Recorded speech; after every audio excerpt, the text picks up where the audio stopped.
Hello बच्चों, कैसे हैं आप सब।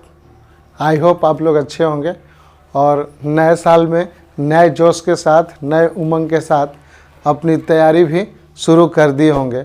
तो चलिए आज का क्लास हम लोग शुरू करते हैं। बच्चों, आज के वीडियो में हम लोग अम्ल, क्षार और लवण यानी एसिड, बेस एंड साल्ट का दूसरा भाग स्टडी करेंगे, जो कि आपके क्लास 10th बोर्ड एग्जामिनेशन के लिए इम्पॉर्टेंट है। बच्चों, पिछले वीडियो में हम लोगों ने अम्ल की परिभाषा को समझा था, आर्हेनियस के द्वारा दिए गए कॉन्सेप्ट को समझा था और अम्ल के प्रकार के बारे में जाना था। सांद्रता के आधार पर अम्ल दो प्रकार के होते हैं, एक सांद्र अम्ल और दूसरा तनु अम्ल। इसके बाद हम लोगों ने ताकत के आधार पे अम्ल को दो भाग में बांटा था, पहला प्रबल अम्ल और दूसरा दुर्बल अम्ल। इसके बाद हम लोगों ने उपस्थिति के आधार पे अम्ल को दो भाग में बांटा था, पहला कार्बनिक अम्ल और दूसरा खनिज अम्ल यानी मिनरल एसिड और दूसरा ऑर्गेनिक एसिड। वैसे बच्चे जो पिछले वीडियो को नहीं देख पाए हैं तो डिस्क्रिप्शन बॉक्स में उसका लिंक मिल जाएगा, वहां से आप पिछले वीडियो को देख सकते हैं। तो चलिए आज का क्लास हम लोग शुरू करते हैं। तो बच्चों, आज का अम्ल, क्षार एवं लवण का पार्ट 2 वीडियो है, भाग 2 वीडियो है और इस वीडियो में हम लोग स्टडी करने वाले हैं रासायनिक गुण यानी केमिकल प्रॉपर्टीज। तो बच्चों, यह रासायनिक गुण किसकी हम लोग स्टडी करेंगे? तो यह रासायनिक गुण हम लोग स्टडी करने वाले हैं अम्ल की, यानी अम्ल के रासायनिक गुण या अम्ल के केमिकल प्रॉपर्टीज, यानी हम कह सकते हैं केमिकल प्रॉपर्टीज ऑफ एसिड। ठीक है, chemical properties of N acid. तो बच्चों, आइए हम लोग बात करते हैं पहली प्रॉपर्टीज। तो पहली प्रॉपर्टीज में हम लोग देखेंगे अम्ल की धातु के साथ प्रतिक्रिया। अम्ल की धातु के साथ प्रतिक्रिया या अभिक्रिया। ठीक है बच्चों, तो किसी भी अम्ल की धातु के साथ यदि अभिक्रिया कराई जाती है तो क्या बनता है, इसको हम लोग इस प्रॉपर्टीज में देखेंगे। तो पहला प्रॉपर्टीज में हम लोग स्टडी करेंगे कि अम्ल की धातु के साथ अभिक्रिया होगी तो कौन कौन से प्रोडक्ट बनेंगे, उसको हम लोग देखेंगे। तो बच्चों, सबसे पहले हम लोग क्या करेंगे कि इस अभिक्रिया का जो स्ट्रक्चर है, जो जनरल स्ट्रक्चर है, उसको हम लोग नोट कर लेंगे। तो धातु प्लस अम्ल, अब यहाँ पे कोई भी हम लोग अम्ल लेंगे और उसको देखेंगे कि क्या बनता है। तो बच्चों, जब भी हम किसी धातु की अभिक्रिया अम्ल से कराते हैं तो हमें क्या मिलता है? तो हमें धातु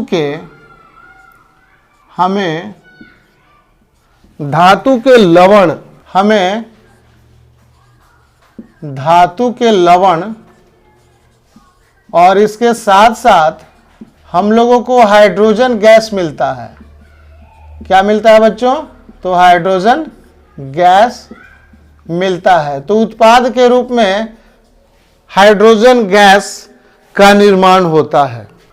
तो बच्चों, जब भी हम धातु की अभिक्रिया किसी अम्ल के साथ कराते हैं तो अम्ल और धातु अभिक्रिया करके धातु के लवण यानी मेटल साल्ट बनाते हैं और हाइड्रोजन गैस का निष्कासन करते हैं। तो इसको हम लोग देखेंगे। बच्चों, यदि हम लोग सोडियम धातु को लेते हैं, आप सभी जानते हो कि सोडियम जो है काफ़ी एक्टिव मेटल है और यह एक्टिविटी सीरीज में काफ़ी ऊपर है। तो यह सोडियम धातु की अभिक्रिया या रिएक्शन अगर हम HCl से कराते हैं बच्चों, HCl आप जानते हो हाइड्रोक्लोरिक अम्ल, तो हम लोग यहाँ लिख देंगे सोडियम। आप सभी सोडियम का संकेत जानते हो बच्चों कि सोडियम का संकेत या सिंबल क्या होता है, Na होता है। और Na क्या है, ये लैटिन भाषा में इसे हम लोग नाइट्रियम के नाम से जानते हैं। और दूसरा हमने जो अम्ल लिया है उसे हम लोग कहते हैं हाइड्रोक्लोरिक अम्ल। क्या कहते हैं उसे, हम लोग हाइड्रोक्लोरिक अम्ल या हाइड्रोक्लोरिक एसिड के नाम से जानते हैं। तो बच्चों यहाँ जब रिएक्शन होगा, यहाँ जब अभिक्रिया होगी सोडियम और हाइड्रोक्लोरिक अम्ल के बीच, तो क्या होगा आप देखिए, यहाँ हाइड्रोजन गैस इस अभिक्रिया में रिलीज होगी। तो हम लोग लिख दें सीधे डायरेक्ट हाइड्रोजन गैस। तो हाइड्रोजन गैस तो बनेगा ही बनेगा, उसके साथ साथ यहाँ पे धातु के लवण या धातु के साल्ट बनेगा, तो इसको कहते हैं NaCl। अब बताओ बच्चों, हम लोग इस अभिक्रिया को, इस रिएक्शन को बैलेंस कर लें। तो यहाँ हाइड्रोजन हमारा 2 है, हाइड्रोजन के 2 एटम प्रोडक्ट में दिखलाई दे रहे हैं, और हमारा रिएक्टेंट में हाइड्रोजन का जो एटम है वो यहाँ पे सिंगल है, तो इसको हम लोग 2 से मल्टीप्लाई कर देंगे। तो रिएक्टेंट में या अभिकारक में हाइड्रोजन 2 हो गया और प्रोडक्ट में भी हाइड्रोजन 2 है।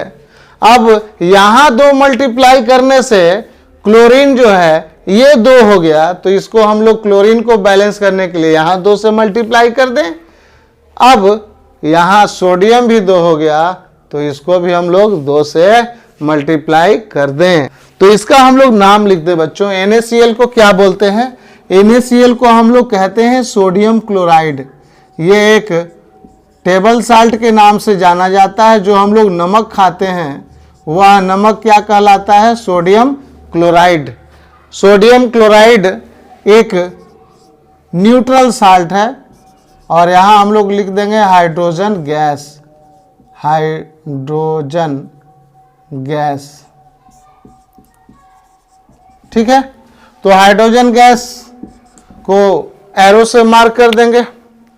तो बच्चों इसी तरह से यदि हम सोडियम का रिएक्शन अगर हम लोग H2SO4 से कराते हैं, H2SO4 का मतलब सल्फ्यूरिक अम्ल, इसे हम लोग क्या कहते हैं, सल्फ्यूरिक अम्ल। इसे हम लोग सल्फ्यूरिक अम्ल के नाम से जानते हैं। तो बच्चों सल्फ्यूरिक अम्ल की अभिक्रिया यदि हम सोडियम से कराते हैं तो क्या बनता है, क्या बनेगा बच्चों, आप देखिए क्या बनेगा। हम सभी जानते हैं कि सोडियम पे +1 चार्ज होता है, इसकी वैलेंसी +1 है। और सल्फेट की वैलेंसी कितनी है, तो सल्फेट की -2 है बच्चों। तो ये जो -2 चार्ज है वो सोडियम के सबस्क्रिप्ट में हम लोग लिख देंगे, और यहाँ जो +1 चार्ज है बच्चों ये सल्फेट के सबस्क्रिप्ट में लिख देंगे। तो हमारा फॉर्मूला क्या बन गया, Na2SO4। तो इसको हम कहेंगे सोडियम सल्फेट, इसको क्या कहेंगे, सोडियम सल्फेट, ठीक है। तो सोडियम सल्फेट एक धात्विक लवण है, इसे हम लोग धातु का लवण कहते हैं। और यह इस अभिक्रिया में सोडियम धातु सल्फ्यूरिक अम्ल के साथ रिएक्शन करेगा और रिएक्शन करके क्या बनाएगा, Na2SO4। Na2SO4 को हम लोग बोलते हैं सोडियम सल्फेट। आप इसको नोट कर लेंगे, इसको हम लोग क्या कहते हैं, सोडियम सल्फेट के नाम से जानते हैं बच्चों। और सोडियम सल्फेट के साथ साथ यहाँ भी हाइड्रोजन गैस क्या होगी, रिलीज होगी। यहाँ जी से हम लोग इंडिकेट कर दें गैस। तो बच्चों यहाँ देख लीजिए, इसको भी हम लोग बैलेंस कर लें। यहाँ देखिए प्रोडक्ट में सोडियम के 2 एटम हैं और रिएक्टेंट में सोडियम अकेला है, तो इसको हम लोग बैलेंस कर लें। तो सोडियम यहाँ पे बैलेंस हो गया। अब देखिए यहाँ हाइड्रोजन 2 है, तो यहाँ भी हाइड्रोजन 2 है। इधर सल्फर अकेला है, तो यहाँ भी सल्फर अकेला है। ऑक्सीजन 4 है, तो यहाँ भी ऑक्सीजन 4 है। तो बच्चों ये जो रिएक्शन है ये कंप्लीट क्या हो गया, संतुलित हो गया, ये बैलेंस हो गया।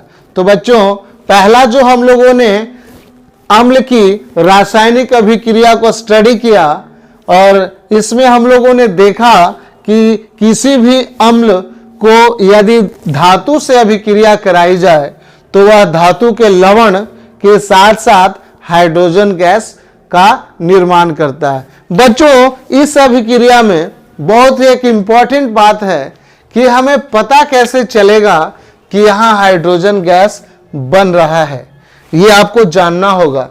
बच्चों इसी रिएक्शन में अगर हम लोग जिंक लेते हैं, जिंक क्या है भाई, यह भी एक सक्रिय धातु है लेकिन यह सोडियम से काफी नीचे है। तो सक्रियता श्रेणी में आपने स्टडी किया होगा, मैंने सक्रियता श्रेणी पढ़ाई है बच्चों, वहां जाकर आप देख लीजिएगा प्लेलिस्ट में। तो बच्चों जब जिंक की स्टडी हम लोग HCl से कराते हैं या H2SO4 से कराते हैं तो यहां भी क्या बनता है, यदि जिंक का रिएक्शन H2SO4 यानी सल्फ्यूरिक अम्ल से कराते हैं तो ZnSO4 बनता है, उसको बोलते हैं जिंक सल्फेट, और यहाँ भी हाइड्रोजन गैस रिलीज हो जाता है। तो इसका नाम आपको पता ही है, इसको हम लोग बोलते हैं जिंक सल्फेट। और जिंक सल्फेट भी क्या है, मेटल साल्ट है, और इसको हम लोग एरो से दिखा देंगे। तो बच्चों यहाँ जितना भी रिएक्शन हम लोगों ने किया है और इस रिएक्शन में जो हाइड्रोजन रिलीज हो रहा है इसको हम लोग कैसे टेस्ट करेंगे।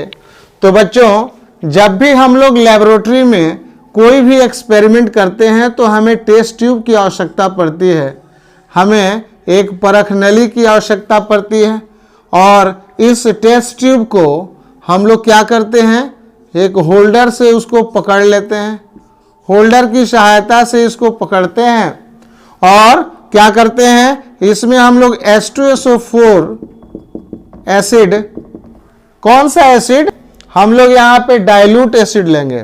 ठीक है बच्चों, यहाँ पे हम लोग सांद्र अम्ल नहीं लेंगे, हम लोग यहाँ पे तनु अम्ल लेंगे। ठीक है, तो और इस टेस्ट ट्यूब में हम लोगों ने जिंक डाल दिया, जिंक के ग्रेन्यूल्स डाल दिए गए, इसमें जिंक का रवा डाल दिया गया। जिंक ग्रेन्यूल्स मेटल है, इसको इसमें डाल दिया गया ऊपर से। तो हम लोग कुछ देर में देखते हैं बच्चों कि यहां से हाइड्रोजन गैस जो है वो रिलीज होने लगती है। तो इसका पता कैसे चलेगा, तो हम लोग क्या करेंगे, यहाँ पे कैंडल ले आएंगे और मैच स्टिक यानी माचिस की तीली को उस जलती हुई कैंडल से जलाएंगे और यहाँ पे ले आएंगे इसके माउथ के पास। तो यहाँ पे पॉप साउंड करता है। कैसा साउंड करता है, पक सी आवाज आती है। कैसा साउंड होगा, पक पक से आवाज आएगी, उसको कहेंगे पॉप साउंड। याद रखिएगा उस साउंड को क्या बोलते हैं, पॉप साउंड। तो जब भी आपको पॉप साउंड सुनाई दे तो आप बिल्कुल ये डिटरमाइन हो जाइए कि आपके एक्सपेरिमेंट में हाइड्रोजन गैस रिलीज हो रहा है।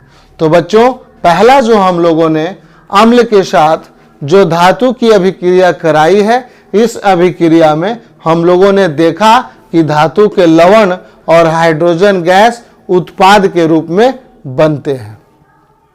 चलिए अब हम लोग दूसरी अभिक्रिया कराते हैं और दूसरा हम लोग गुण देखते हैं। तब तक आप इसको नोट कर लीजिए या तो इसका स्क्रीनशॉट ले सकते हैं बच्चों दूसरी अभिक्रिया हम लोग अम्ल की धातु के कार्बोनेट या बाइकार्बोनेट के साथ कराते हैं तो कौन से प्रोडक्ट बनते हैं। तो बच्चों किसी भी अम्ल की यदि हम धातु के कार्बोनेट या बाइकार्बोनेट से कराते हैं रिएक्शन तो क्या बनता है, धातु के लवण यानी मेटल साल्ट बनते हैं, CO2 यानी कार्बन डाइऑक्साइड बनते हैं और जल H2O का निर्माण होता है। तो बच्चों आपको इसको याद रखना होगा कि जब भी हम लोग अम्ल की अभिक्रिया किसी मेटल कार्बोनेट यानी धातु के कार्बोनेट या धातु के बाइकार्बोनेट से कराते हैं तो मेटल साल्ट यानी धातु के लवण, CO2 यानी कार्बन डाइऑक्साइड और साथ साथ जल का यानी H2O का निर्माण होता है। तो ये एक जनरल स्ट्रक्चर हो गया इस रिएक्शन के लिए। तो अब हम लोग यहाँ पे हम लोग मेटल कार्बोनेट लेते हैं। तो बच्चों यदि हम लोग सबसे पहले सोडियम कार्बोनेट लेते हैं Na2CO3।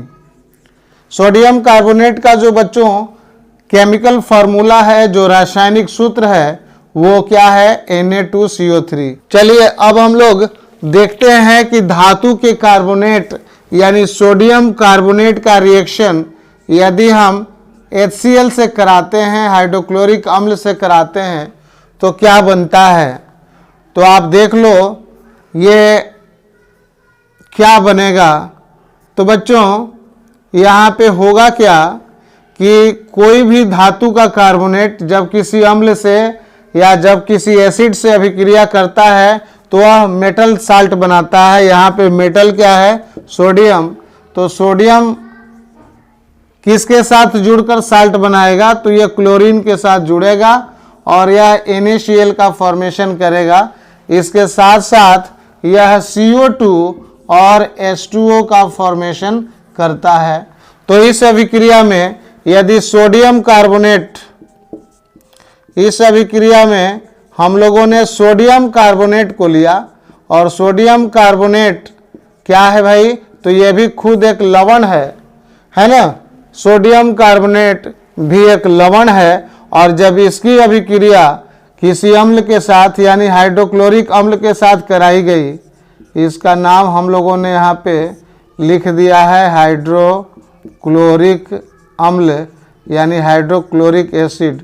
जब आप इसके साथ अभिक्रिया कराओगे तो जो धातु का लवण बनता है उसे हम लोग कहते हैं सोडियम क्लोराइड। क्या कहते हैं इसको बच्चों? Sodium chloride. ये साधारण नमक है, इसको हम लोग टेबल साल्ट के नाम से भी जानते हैं। तो याद रखिएगा, जो आप नमक खाते हो वो NaCl खाते हो और ये बनेगा कार्बन डाइऑक्साइड प्लस H2O। तो बच्चों हम लोग देख लें कि क्या बैलेंस है। तो बैलेंस नहीं है। हाइड्रोजन, यहाँ पे हाइड्रोजन के 2 परमाणु है, यहाँ हाइड्रोजन अकेला है तो 2 से मल्टीप्लाई कर देंगे तो हाइड्रोजन तो बैलेंस हो गया, लेकिन यहाँ क्लोरीन 2 हो गया तो क्लोरीन को हम लोग यहाँ पे बैलेंस कर लेंगे तो यहाँ 2 से मल्टीप्लाई कर देंगे। चूंकि सोडियम भी यहाँ 2 है तो यहाँ सोडियम भी बराबर हो गया। कार्बन यहाँ अकेला है, कार्बन अकेला हो गया। ऑक्सीजन यहाँ पे 3 है तो यहाँ भी ऑक्सीजन क्या है? 3 है। 2 ऑक्सीजन यहाँ और 1 ऑक्सीजन यहाँ। तो ये क्या हो गया? ये हमारा रिएक्शन संतुलित हो गया। चलिए अगला हम लोग रिएक्शन देखते हैं, सोडियम बाइकार्बोनेट लेकर देखते हैं। सोडियम बाइकार्बोनेट का फॉर्मूला है NaHCO3। ठीक है बच्चों। तो NaHCO3 को हम लोग क्या बोलते हैं? इसको हम लोग बोलते हैं सोडियम बाइकार्बोनेट। तो हम लोग यहाँ पे नाम लिख देते हैं सोडियम बाइकार्बोनेट। तो सोडियम बाइकार्बोनेट को हम लोग सोडियम हाइड्रोजन कार्बोनेट के नाम से भी जानते हैं। इसे हम लोग सोडियम हाइड्रोजन कार्बोनेट के नाम से भी जानते हैं। और सोडियम हाइड्रोजन कार्बोनेट या सोडियम बाइकार्बोनेट जब ये किसी भी एसिड से अभिक्रिया करता है तो बच्चों हम लोग यहाँ पे सल्फ्यूरिक एसिड लेते हैं और यह सल्फ्यूरिक एसिड हम लोग यहाँ पे क्या लेते हैं? सल्फ्यूरिक एसिड लेते हैं। और जब हम लोग सल्फ्यूरिक एसिड लेंगे तो क्या बनेगा? फिर से धातु के लवण यानी मेटल साल्ट बनेगा, CO2 बनेगा और वाटर यानी जल का निर्माण होगा। तो बच्चों यहाँ सोडियम धातु है और यहाँ सल्फेट क्या है? निगेटिव पार्ट है। हम लोग पहले भी पढ़ चुके हैं कि किसी भी कंपाउंड में बेसिकली होता क्या है? तो एक पॉजिटिव पार्ट होता है, दूसरा निगेटिव पार्ट होता है। यहाँ भी देखिए सोडियम आयन है तो ये पॉजिटिव पार्ट है, बाइकार्बोनेट आयन है तो ये निगेटिव पार्ट है, यहाँ भी हाइड्रोजन पॉजिटिव पार्ट है, सल्फेट निगेटिव पार्ट है।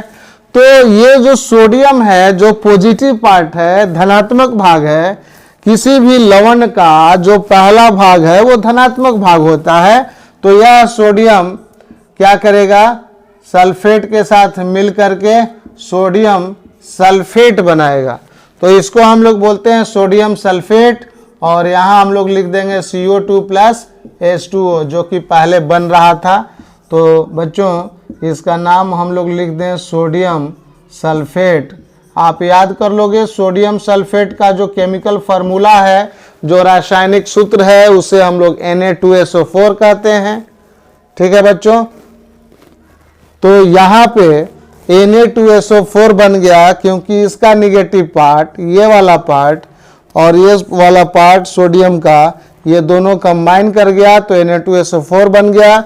और ये वाला जो H2 है बच्चों, हाइड्रोजन, और इस कार्बोनेट में से एक ऑक्सीजन निकल गया तो ये वाटर बना दिया, और दूसरा क्या बना दिया, दूसरा बन गया CO2 बन गया। तो चलिए अब हम लोग इसको बैलेंस करते हैं।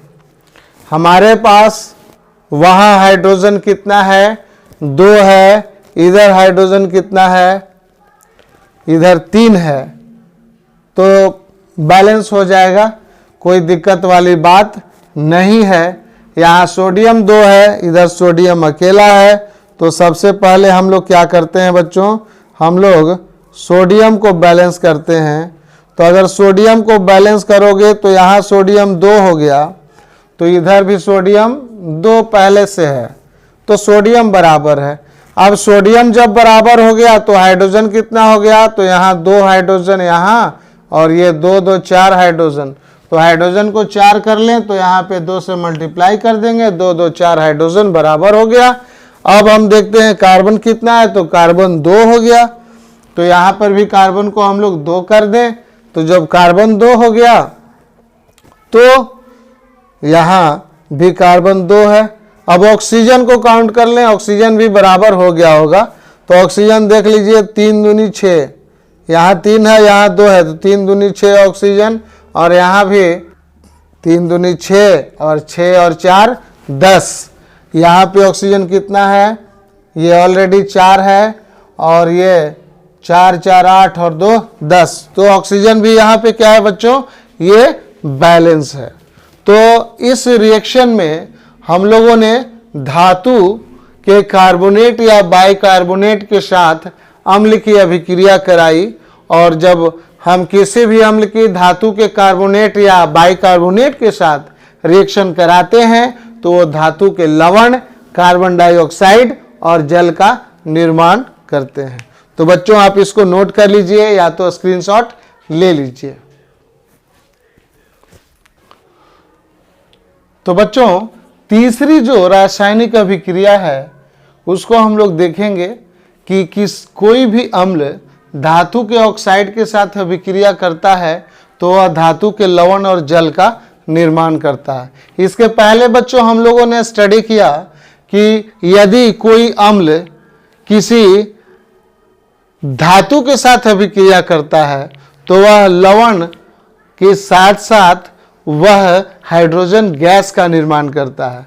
यानी यदि कोई धातु को किसी अम्ल में डाला जाए तो उनके साथ अभिक्रिया होगी और वह क्या बनाएंगे, वह धातु के लवण बनाएंगे, इसके साथ साथ हाइड्रोजन गैस का निष्कासन करेंगे। और जब भी हम हाइड्रोजन गैस की जांच करेंगे तो जलती हुई माचिस ले जाएंगे तो वहाँ पॉप साउंड होगा। बच्चों ये पहले अभिक्रिया में हम लोगों ने देखा था। दूसरे अभिक्रिया में हम लोगों ने देखा कि जब किसी भी अम्ल की अभिक्रिया धातु के कार्बोनेट या बाइकार्बोनेट के साथ कराते हैं तो क्या बनता है, तो धातु के लवण बनते हैं और इसके साथ साथ कार्बन डाइऑक्साइड और जल का निर्माण होता है। तीसरे अभिक्रिया में हम लोग देखेंगे कि जब किसी अम्ल की अभिक्रिया धातु के ऑक्साइड से कराई जाती है तो क्या बनता है, तो धातु के लवण का निर्माण होता है और इसके साथ साथ जल का निर्माण होता है। तो चलिए इस अभिक्रिया को हम लोग देखते हैं।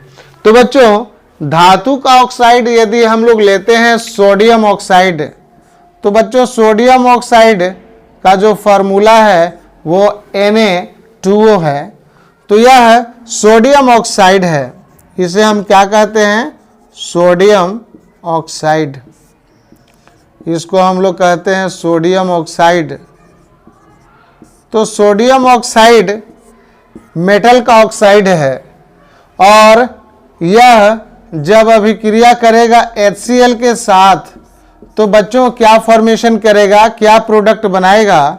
तो यह सोडियम धातु हाइड्रोक्लोरिक एसिड के क्लोरीन वाले भाग से अभिक्रिया करेगा और उसके साथ कंबाइन होगा तो बना देगा NaCl और इसके साथ साथ क्या निर्माण होगा? H2O का निर्माण होगा, वाटर का निर्माण होगा। देख लीजिए, ये निगेटिव पार्ट, ये पॉजिटिव पार्ट, और सोडियम क्या है? Positive part. तो ये सोडियम और ये क्लोराइड आयन, सोडियम आयन और क्लोराइड आयन कंबाइन होगा और बना देगा सोडियम क्लोराइड। यहाँ पे जो साल्ट बनेगा उसे हम सोडियम क्लोराइड के नाम से जानते हैं और ये नमक कहलाता है। तो बच्चों, अब सोडियम चला गया, वहाँ पे 2 एटम है सोडियम के, तो यहाँ पे हम लोग 2 कर देंगे। अब ऑक्सीजन क्या है? यहाँ पे ऑक्सीजन है, यहाँ हाइड्रोजन है, ये दोनों मिलकर H2O का निर्माण करते हैं। तो वहाँ हाइड्रोजन 2 है बच्चों, तो यहाँ हाइड्रोजन को 2 से मल्टीप्लाई कर देंगे। 2 हाइड्रोजन 2 क्लोराइड है ना। ऑक्सीजन कितना हो गया? ऑक्सीजन यहाँ पे सिंगल है, वहाँ भी ऑक्सीजन सिंगल है। देख लीजिए, यहाँ पे सोडियम 2 है, सोडियम 2 है, क्लोरीन 2 है, क्लोरीन 2 है, हाइड्रोजन 2 है, हाइड्रोजन 2 है। तो ये सारा बैलेंस हो गया। ऑक्सीजन 1 है, यहाँ भी ऑक्सीजन 1 है। तो चलिए इसी ऑक्साइड को हम लोग लेते हैं और यहाँ पे एसिड हम लोग ले लेते हैं सल्फ्यूरिक अम्ल। इसको क्या बोलते हैं? सल्फ्यूरिक अम्ल बोलते हैं। तो बच्चों, ये जो धातु का ऑक्साइड है ये सल्फ्यूरिक अम्ल के साथ रिएक्ट करेगा तो क्या बनाएगा? तो यहाँ पॉजिटिव निगेटिव, ये पॉजिटिव निगेटिव, तो क्या बनेगा? यहाँ पे बन जाएगा सोडियम सल्फेट बनाएगा। चूंकि ये सोडियम आयन और ये सल्फेट आयन दोनों कंबाइन होगा और ये बना देगा सोडियम सल्फेट और इसके साथ क्या फॉर्मेशन होगा? H2O का निर्माण होगा, जल का निर्माण होगा। इसको हम लोग जल लिख सकते हैं, वाटर, वाटर का फॉर्मेशन होगा। इसको हम लोग लिख दें सोडियम सल्फेट। सोडियम सल्फेट क्या है भाई?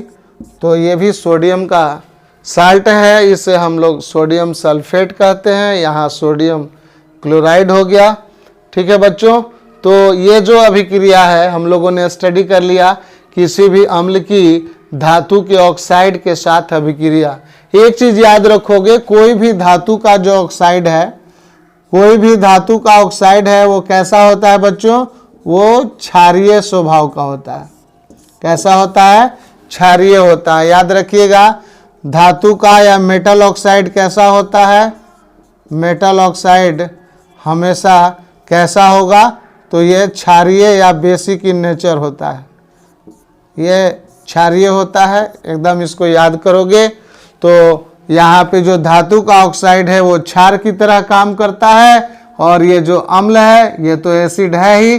तो हम लोगों ने पढ़ रखा है कि अम्ल और क्षार जब आपस में अभिक्रिया करते हैं तो लवण और जल का निर्माण करते हैं।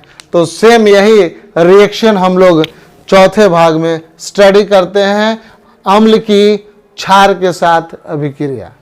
तो इसको आप नोट कर लें या तो स्क्रीनशॉट ले लें बच्चों। चौथा जो अभिक्रिया हम लोग स्टडी करेंगे वो है किसी भी अम्ल की क्षार के साथ अभिक्रिया। यदि अम्ल क्षार के साथ अभिक्रिया करता है तो वह धातु का लवण और जल का निर्माण करता है। यानी जब भी एसिड किसी बेस के साथ रिएक्ट करता है तो वह साल्ट और वाटर का निर्माण करता है और इस रिएक्शन को, इस अभिक्रिया को हम लोग उदासीनीकरण अभिक्रिया कहते हैं, इसे इंग्लिश में न्यूट्रलाइजेशन रिएक्शन भी कहते हैं। तो बच्चों, जब भी कोई अम्ल क्षार से अभिक्रिया करेगा तो वह धातु के लवण और जल का निर्माण करता है। तो चलिए हम लोग यहाँ पे एग्जाम्पल लेते हैं HCl का, और हमारे पास जो क्षार है वो है सोडियम हाइड्रोक्साइड। तो बच्चों, सोडियम हाइड्रोक्साइड की अभिक्रिया जब हम लोग हाइड्रोक्लोरिक अम्ल से कराते हैं तो बच्चों क्या बनता है, धातु का लवण बनता है, धातु का साल्ट बनता है। तो देख लीजिए यहाँ भी पॉजिटिव निगेटिव पार्ट है, पॉजिटिव निगेटिव पार्ट है। तो ये पॉजिटिव पार्ट सोडियम का और ये निगेटिव पार्ट हाइड्रोक्लोरिक अम्ल का, ये दोनों कंबाइन होंगे और बना देंगे सोडियम क्लोराइड, और इसके साथ साथ ये हाइड्रोजन और ये हाइड्रोक्साइड आयन मिल करके H2O का निर्माण करेंगे। तो बच्चों, किसी भी अम्ल की क्षार से अभिक्रिया कराते हैं तो वह धातु का लवण और जल का निर्माण करता है, और इस लवण को हम लोग सोडियम क्लोराइड कहते हैं। NaCl को हम लोग सोडियम क्लोराइड के नाम से जानते हैं, जिसे हम टेबल साल्ट या कॉमन साल्ट के नाम से जानते हैं। बच्चों, यदि यहाँ पे हम लोग H2SO4 लेते हैं, जिसे हम सल्फ्यूरिक एसिड कहते हैं, और यहाँ सोडियम हाइड्रोक्साइड की अभिक्रिया कराई जाती है सल्फ्यूरिक अम्ल के साथ, तो क्या बनता है, तो यहाँ Na2SO4 का फॉर्मेशन होगा, क्योंकि यहाँ पे निगेटिव पार्ट सल्फेट आयन है और यहाँ मेटेलिक पार्ट क्या है, सोडियम आयन है। यहाँ केटायन सोडियम आयन है, एनायन सल्फेट है, तो ये बन जाएगा सोडियम सल्फेट प्लस वाटर। ठीक है बच्चों, तो इसको हम कहेंगे सोडियम सल्फेट। इसको क्या कहेंगे, सोडियम सल्फेट, और इसे हम लोग जल कहते हैं। तो बच्चों, ये हम लोगों ने आज के वीडियो में स्टडी किया अम्ल का रासायनिक गुण। तो बच्चों, आज के वीडियो में हम लोगों ने स्टडी किया अम्ल के रासायनिक गुण। पिछले वीडियो में स्टडी किया था अम्ल क्या है, अम्ल के भौतिक गुण क्या क्या होते हैं, और अम्ल कितने प्रकार के हो सकते हैं उसका वर्गीकरण के बारे में स्टडी किया था। और आज के वीडियो में हम लोगों ने स्टडी कर लिया है अम्ल के रासायनिक गुण। वैसे बच्चे जो मेरे चैनल पे बिल्कुल नए हैं, पहली बार वीडियो देख रहे हैं और उन्हें वीडियो पसंद आता है तो चैनल को सब्सक्राइब करें, वीडियो को अपने दोस्तों में ज़्यादा से ज़्यादा शेयर करें ताकि सभी दोस्तों का इससे फ़ायदा हो सके, और वीडियो को ज़्यादा से ज़्यादा लाइक करें। तो मिलते हैं हम लोग अगले वीडियो में नए टॉपिक के साथ। तब तक राजेश सर को दीजिए इजाज़त और मिलते हैं हम लोग अगले वीडियो में। धन्यवाद।